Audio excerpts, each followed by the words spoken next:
राज्य सरकारकडून HSRP अर्थात हाय सिक्युरिटी रजिस्ट्रेशन नंबर प्लेट हे बंधनकारक करण्यात आलेले आहेत।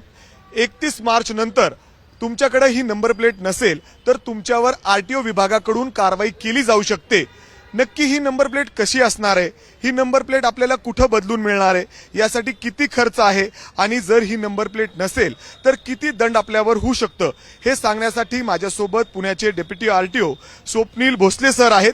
ते आपल्याला नंबर प्लेट कशी असणार आहे आणि काय याच्यासाठी कायदा आहे हे सांगण्यासाठी ते स्वतः आपल्या सोबत आहेत। RTO विभागाची ही गाडी आहे। सर, आम्हाला पहिले तर सांगा, ही नंबर प्लेट अशीच असणार आहे का? काय या नंबर प्लेटचं वैशिष्ट्य आहे आणि कशी आहे, दाखवा। आपल्या समोर जी गाडी आहे ही HSRP बसवलेली गाडी आहे। ह्या HSRP ची खासियत म्हणजे आपल्या बाकी नंबर प्लेट ज्या असतात त्याच्या ह्या नंबर प्लेटला एक युनिक पिन नंबर असतो। फ्रंट नंबर प्लेटचा हा युनिक पिन नंबर आहे। सेम असंच बॅक नंबर प्लेटला देखील एक युनिक पिन नंबर असतो आणि एक थर्ड रजिस्ट्रेशन मार्क गाडीच्या विंडशील्ड वरती लावलेला असतो। म्हणजे ते वरचं जे आपण काचेवर लावलंय, हा, काचेवरती लावलेला आहे ते। ह्या पिन नंबरची एंट्री वाहन प्रणालीमध्ये ज्याप्रमाणे चॅसिस नंबर, इंजिन नंबरची एंट्री असते त्याप्रमाणे या पिन नंबरची देखील वाहन प्रणालीमध्ये एंट्री असते। आपण या नंबर प्लेटच्या पिन नंबरवरून देखील वाहनाच्या डिटेल्स काढू शकतो। दुसरी गोष्ट, या नंबर प्लेटला जे स्क्रूज लावलेले आहेत ते आपल्या बाकी स्क्रू सारखे नाहीत, हे काढून पुन्हा फिट करता येत नाही। त्याच्यामुळे नंबर प्लेट बदलून दुसरी नंबर प्लेट वापरणे यासारख्या गोष्टींना आळा बसू शकतो याच्यामुळे। सर, त्याचबरोबर आता जे बोललं जाते, या नंबर प्लेटमुळे जे शहरांमध्ये CCTV कॅमेरे लावलेत, अन्य म्हणजे जसं कारवाई होते CCTV कॅमेऱ्याच्या माध्यमातून, त्याचा काय फायदा होणार आहे? थेट कारवाई करणं हे सोपं होणार आहे RTO विभागाला? या नंबर प्लेटची विजिबिलिटी आणि रिफ्लेक्टिव्हिटी तुलनेनं चांगली आहे। त्याच्यामुळे ITMS प्रणाली असेल किंवा जे आपण स्पीडजन्य चलन वगैरे देतो त्या चलांमध्ये ह्या नंबर प्लेट स्पष्टपणे कॅप्चर होतात, म्हणजे लवकर डिटेक्ट होतात, लवकर डिटेक्ट होतात। सर, आम्हाला अजून सांगा, हे नंबर प्लेट म्हणजे अर्थात हे नंबरवर वेगळं काळं पण आहे, एम्बॉसिंग आहे, काय नक्की असणार आहे? अशीच नंबर प्लेट हवी आहे? कधीपासूनच्या गाड्यांना हवी आहे ही? 1/4/2019 नंतर उत्पादित आणि विक्री झालेल्या वाहनांना यापूर्वीच केंद्र शासनाने HSRP नंबर प्लेट बंधनकारक केलेली आहे आणि सर्व वाहन वितरक ते HSRP नंबर प्लेट बसवूनच वाहने ताब्यात देतात। जे 1/4/19च्या पूर्वीची वाहनं आहेत अशा सर्व वाहनांना 31/3/2025 पूर्वी नंबर प्लेट बसवणे राज्य शासनाने कंपल्सरी केलेलं आहे।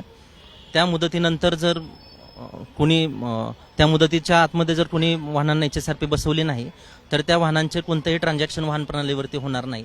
तसेच रस्त्यावरती असं वाहन विदाऊट HSRP नंबर प्लेट जर आढळून आलं तर त्यांच्यावरती मोटार वाहन कायद्यानुसार कारवाई करण्यात येईल।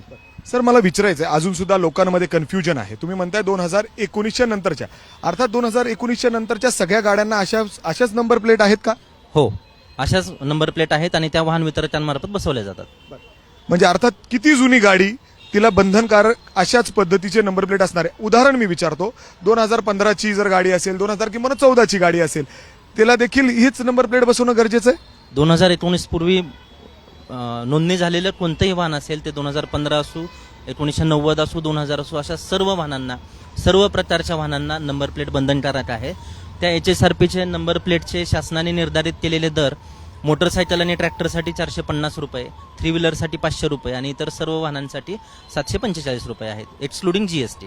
सर, तुम्ही दर सांगितले, मात्र हे नंबर प्लेट कुठं मिळणार आहेत, कुठं अवेलेबल असणार आहेत? सर्व नागरिकांनी घरबसल्या transport.maharashtra.gov.in या संकेतस्थळावरून ऑनलाईन पद्धतीने HSRP बसवण्यासाठी अपॉइंटमेंट घ्यायची आहे। त्याच्यामध्ये फिटमेंट सेंटरची लिस्ट येते, आपल्या नजदीकचं फिटमेंट सेंटर सिलेक्ट करायचं। आपल्या अपॉइंटमेंटच्या तारखेच्या दिवशी आपण तिथे गेले की ते व्हेंडर्स आपल्याला नंबर प्लेट बसवून त्याची वाहन प्रणालीमध्ये नोंद करतील। शासनाचे अधिकृत व्हेंडर वगळता इतर कोणत्याही ठिकाणी नंबर प्लेट बदलून घेऊ नये, HSRP सारखी दिसणारे नंबर प्लेट बसवू नये। त्या नंबर प्लेटच्या पिन नंबरची एंट्री वाहन प्रणालीमध्ये होणार नाही आणि वाहन प्रणालीमध्ये आपल्या वाहनाला HSRP पेंडिंग आहे असंच दिसेल। जे वेंडर्स शासनाकडून म्हणजे त्यांना देण्यात आलेले आहेत तेच वेंडर कडून फक्त ही चालणार आहे, कुठूनही बाहेरून दुसरीकडून नाही? किती वेंडर्स असणार आहेत असे? शासनाने संपूर्ण महाराष्ट्राच्या 3 झोनमध्ये वर्गीकरण केलेलं आहे, झोन 1, 2 आणि 3। पुणे झोन 1 मध्ये येते, त्याच्यासाठी road safety, Rosmerta safety systems म्हणून वेंडर्स आहेत आणि त्यांच्या पूर्ण डिटेल्स, त्यांचे ऑनलाईन ॲप्लिकेशन करण्याची सिस्टीम वगैरे सगळे transport.maharashtra.gov.in या संकेतस्थळावरती सर्व माहिती उपलब्ध आहे. सर पुन्हा एकदा याची किंमत काय असणार आहे, किती? मोटरसायकल आणि ट्रॅक्टरसाठी 450 रुपये एक्सक्लुडिंग GST, 3 व्हीलरसाठी 500 रुपये आणि उर्वरित सर्व वाहनांसाठी 745 रुपये एवढा दर शासनाने निश्चित केलेला आहे. मी तुम्हाला पुन्हा एकदा सांगतो, जे हाय सिक्युरिटी रजिस्ट्रेशन नंबर प्लेट आहे ही बंधनकारक असणार आहे सर्व वाहनांना. अर्थात रस्त्यावर कुठलंही वाहन असलं तरी या सर्व वाहनांना आता अशा पद्धतीच्या नंबर प्लेट्स हे बंधनकारक असणार आहेत. तेच आपल्याला सर समजून सांगत होते. सरांना अजून प्रश्न विचारायचे. सर, जर 31 मार्च नंतर अशी HSRP ही नंबर प्लेट नसेल तर काय कारवाई होऊ शकते, त्याच्यावर किती दंड त्याला भरावा लागू एखाद्या म्हणजे वाहन मालकाला? शासनाने सध्या 31 मार्च 2025 ही HSRP नंबर प्लेट बदलून देण्यासाठीची तारीख दिलेली आहे. ती मुदत संपल्यानंतर असे वाहनधारक जर रस्त्यावरती आढळले तर त्यांच्यावरती मोटार वाहन कायद्यानुसार कारवाई करण्यात येईल. त्या व्यतिरिक्त अशा वाहनधारकांचं कोणतंही त्या वाहनाचं ट्रान्झॅक्शन, त्यांचं ट्रान्सफर ऑफ ओनरशिप असेल, वाहन हस्तांतरण, वाहनाचं डुप्लिकेट RC असेल, चेंज ऑफ ॲड्रेस असेल किंवा इतर कोणतेही ट्रान्झॅक्शन असेल तर ते होणार नाही. त्यामुळे सर्व नागरिकांना आवाहन करण्यात येते की त्यांनी शासनाने दिलेल्या मुदतीमध्ये आपल्या वाहनांची नंबर प्लेट बदलून घ्यावी. पण सर अर्थात ही वेळ खूप कमी आहे आणि वाहनं आपल्याला माहिती किती आहेत, हे शक्य आहे का एवढं लवकर बदलणं? वाटतं तुम्हाला